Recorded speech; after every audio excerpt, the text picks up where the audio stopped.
It was a long process to get the guys where they are right now. We had to, you know, X's and O's wise, we had to change some things up. We had to make some adjustments. We had some lineup changes and had some role changes from their head coach to you know, guys moving over to become the point guard, guys becoming more vocal leaders, and me putting that on our team as a whole, especially our 5 seniors, to drive the energy bus. So that's just kind of where it was at, and for that kind of stuff to take place, it's a process for that to really gain some traction and get going with our guys. So I wouldn't say that there's any attitude or anything differently. We started off being very positive, and the results weren't exactly what we wanted, but we were seeing growth every game, and we were bought into what we were doing and believing in what we were doing.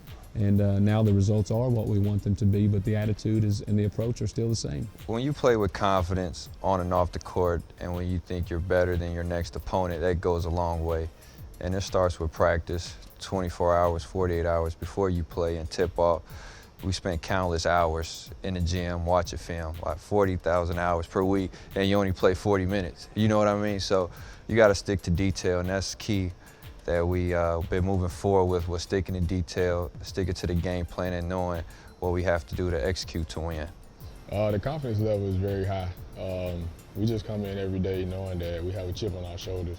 No one expects us to play the way that we're playing right now, so we just come in and work hard week by week. We take it one day at a time and just trying to get better, and knowing that we can take it far in the postseason.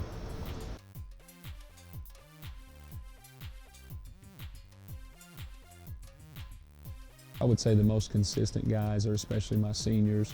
You know, Dewan Marrero has been terrific. He was just named Player of the Week in our league, and he leads our league in double-doubles. He's a 5th-year senior. He's very mature. He's matured a lot since he's come here at Morehead State. Xavier Moon, who I think is a clear-cut first-team All-League guy, should be in the conversation for Player of the Year. His role changed moving over from the 2-guard to the point, going from playing 30 minutes a game to leading the league at 39 minutes a game. But, you know, Trashad Williams embracing his role, Ronnie Beeman being inserted into the starting lineup and really embracing his role as our defensive guy, our heartbeat on that end of the floor, our leader, our general, and doing that types of stuff. Miguel Descent being our only 3-year player here, even though he's only a junior. He's been here longer than anyone, but his leadership has been really special.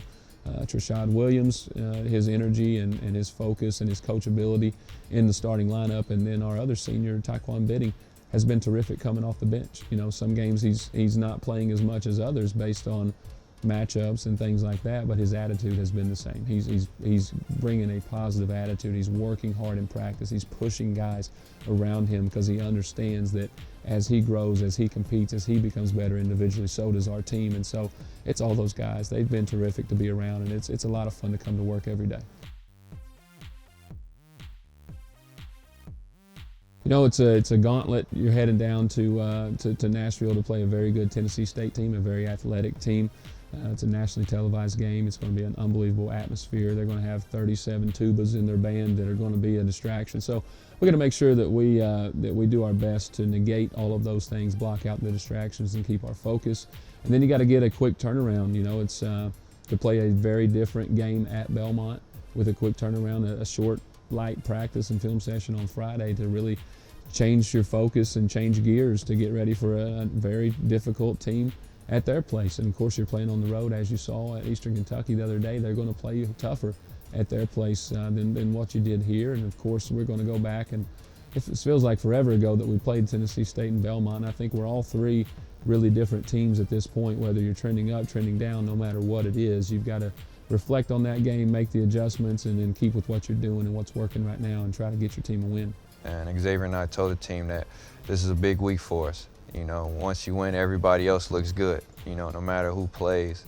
So we're going down there with a lot of confidence, and, you know, Tennessee State knows what we're bringing in Belmont, so they're on their toes as well. But we make sure that we have to prepare like we've been doing the last few weeks. It'll probably be the biggest road trip of the year. We're definitely looking to go down there and get both of these wins. But like Rico said, it starts today in practice. Just try to reiterate to the team that this is the biggest week of practice. So we just got to come in every day, take it day by day, and just do what we need to do.